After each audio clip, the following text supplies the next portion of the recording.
আসসালামু আলাইকুম এভরিওয়ান, সবাই কেমন আছেন? আজকে আপনাদেরকে তৈরি করে দেখাবো ইফতার স্পেশাল বা ঈদ স্পেশাল খুবই সুস্বাদু গরুর মাংসের হালিম বা বিফ হালিম। হালিম খেতে আমরা সবাই খুবই পছন্দ করি। আজকে আমি রাঁধুনি রেডিমিক্স হালিমের প্যাকেট দিয়ে আজকে সুস্বাদু এই গরুর মাংসের হালিমটা তৈরি করে দেখাবো। আশা করি সবারই ভালো লাগবে, কারণ এই প্যাকেট মশলা দিয়ে হালিমটা তৈরি করা খুবই সহজ। চলে যাচ্ছি রেসিপির মূল পর্বে। আমি এখানে 1 প্যাকেট হালিম মিক্স নিয়েছি রাঁধুনির।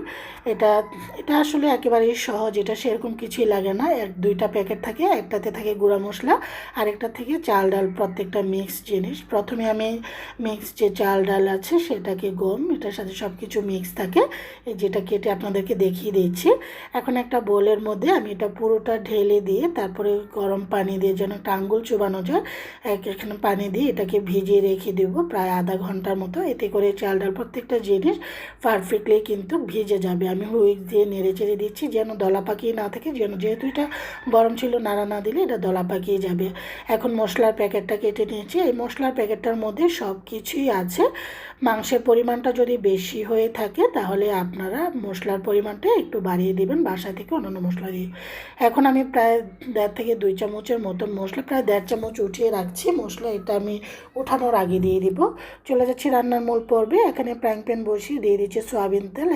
এখানে দিয়েছি 1/2 কাপ পেঁয়াজ কুচানো, দারচিনি, এলাচ, লবঙ্গ, তারপরে এখানে দিচ্ছি তেজপাতা, আর দিচ্ছি হলো এখানে কালো গোলমরিচটা দিয়ে একটু পেঁয়াজটার সাথে দিয়ে ভেজে নিয়েছি।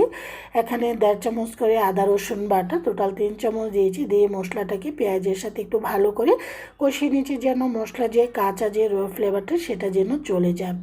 মশলাটা কষাতে কষাতে যে মশলাটা ছিল রাঁধুনি রেডিমিক্সের, সেই মশলাটা দিয়ে দিয়েছি। আমি যে পরিমাণ মাংস নিয়েছি সেই পরিমাণ মাংসের জন্য এই মশলাটাই এনাফ।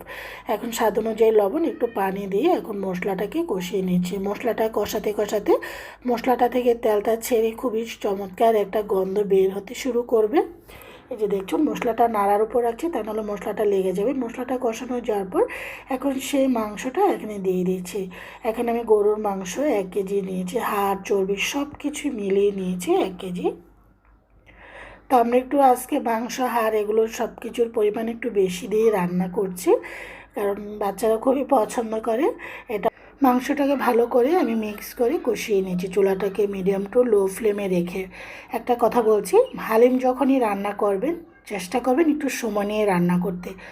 হালিম মামারা কিন্তু অনেক সময় নিয়ে কিন্তু হালিম রান্না করে। আপনারা হয়তো অনেকে ইউটিউবে দেখে থাকেন, ওনারা যখন বলে যে হালিম এমন একটা খাবার, আপনি এটার মধ্যে যতটা একটু সময় দেবেন এটার টেস্ট কিন্তু ততই কিন্তু ভালো হয়। তাড়াহুড়া করে যে কোনো রান্নাই করুন না কেন, এটা টেস্ট কিন্তু ভালো আসে না অনেক সময়। একটু সময় নিয়ে রান্না করলে খেতেও ভালো লাগে যদি সময় থাকে। তা আমি একটু সময় নিয়ে রান্না করছিলাম, যেহেতু আমার হাতের সময় ছিল। মাংসটা কিন্তু দেখুন কষাতে কষাতে মাংস থেকে তেল এবং গন্ধ অলরেডি কিন্তু বের হতে শুরু করেছে, আর মাংসটার কালারও চেঞ্জ হতে শুরু করেছে। আর হালিম এমন এক খাবার, এটা ছোটো বড়ো সবারই খুবই পছন্দ। এখন আমি দিয়ে দিচ্ছি পানি, যেহেতু আমি অনেকক্ষণ পর্যন্ত এই মাংসটাকে কষিয়েছি, এখন পর্যাপ্ত পানি দিয়েছি। আমি এখানে 1.5 লিটার পানি ইউজ করেছি মাংসটা সিদ্ধ হওয়ার জন্য, যেহেতু এটার মধ্যে হাড় আছে। কারণ হাড়টা যদি ভালো করে সিদ্ধ না হয় তখন কিন্তু হালিমের সাথে চিবিয়ে খেতে পারবো না। ঢাকনা দিয়ে ঢেকে মাংসটাকে আমি অনেকক্ষণ পর্যন্ত সিদ্ধ করে নিয়েছি। আলহামদুলিল্লাহ মাংসটা খুব সুন্দর সিদ্ধ হয়েছে। এখন নেড়ে চেড়ে দিয়েছি। তো মাংসটার মধ্যে এখন সেই হালিম মিক্সের চাল ডাল গমের মিশ্রণটা দিয়ে দিয়েছি।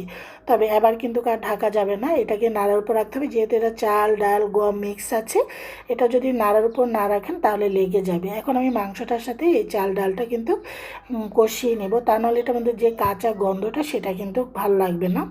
তো এটাকে কিন্তু আমি অনেকক্ষণ পর্যন্ত প্রায় 8-10 মিনিট ভালো করে কষিয়েছি, যতক্ষণ পর্যন্ত এটার কাঁচা যে র ফ্লেভারটা সেটা যতক্ষণ চলে না যায় ততক্ষণ পর্যন্ত কষিয়ে নেওয়ার পর এখন দিয়ে দিচ্ছি পানি। হালিম আসলে এক একজন এক একভাবে খেতে পছন্দ করে, কেউ পাতলা, কেউ একেবারেই ঘন, আবার কেউ আছে একটু মিডিয়াম। তবে আমি মিডিয়ামটা রান্না করবো। এটা যেহেতু নামানোর পর কিন্তু ঘন হয়ে যায়, একটু লবণ দিচ্ছি, লবণটা একটু কম হয়েছিল। তো নেড়ে চেড়ে দিচ্ছি। সবসময় লবণটা একটু কম দেওয়ার চেষ্টা করুন, প্রয়োজন হলে পরে দিবেন। একবারে দিয়ে যদি লবণটা বেশি হয়ে যায় তখন কিন্তু কার ভালো লাগে না। আমি যেহেতু এটা ফোড়ন দেবো না, এখন প্রায় 10-15 মিনিট আগে আমি এখানে বেরেস্তা দিয়ে দিচ্ছি 2 মুঠো। এখন দিয়ে দিচ্ছিল সেই উঠিয়ে রাখা মশলাটা পুরোটা দিয়ে দিচ্ছি। আমি এটাকে ফোড়ন দিচ্ছি না, আপনারা ফোড়ন দিতে পারেন, আমার ফোড়নটা ভালো লাগে না। তো এখন নেড়ে চেড়ে মশলাটা দিয়ে নাড়ার উপরে রাখছি, ভালো করে মিক্স করে দিচ্ছি যেন মশলাটা কোনোভাবেই দলা পাকিয়ে না থাকে। এই মশলাটা লাস্টে দেওয়ার কারণ হলো এটা গন্ধটা কিন্তু চমৎকার বের হয়। ঢাকনা দিয়ে ঢেকে দিয়েছিলাম, একেবারে লো ফ্লেমে 15 মিনিট রান্না করছি। আমি আবারও বলছি, হালিমটা যখনই রান্না করবেন যদি হাতের সময় থাকে একটু সময় নিয়ে রান্না করবেন। আমার কিন্তু হালিমটা হয়ে গিয়েছে, ঢাকনা দিয়ে ঢেকে চুলা থেকে নামিয়ে 5 মিনিট রেখে চলে যাচ্ছে সার্ভ করার জন্য। একটা সার্ভিং বোল নিয়েছি, এখন সার্ভ করে নিচ্ছি। এত সুন্দর গন্ধ বের হচ্ছে। আশা করি আপনারা এই রমজানে বা ঈদে সুস্বাদু এই হালিমটা উপভোগ করতে পারেন রাঁধুনি রেডি মিক্স দিয়ে। আমি উপরে দিয়ে দিচ্ছি এখানে বেরেস্তা গার্নিশ করে দিচ্ছি, ডেকোরেশনটা যার যার পছন্দ। দিয়ে দিচ্ছি কাঁচামরিচ কুচানো, দিয়ে দিচ্ছি ধনিয়া পাতা, আর উপরে তো অবশ্যই লেবু স্লাইস থাকবে, আর দিয়ে দিচ্ছি আদা কুচানো। আশা করি সবারই ভালো লাগবে, লোভনীয় আজকের এই গরুর মাংসের বা বিফ হালিমটা। আপনারা একবার হলো ট্রাই করুন। ভালো থাকেন, আল্লাহ হাফিজ।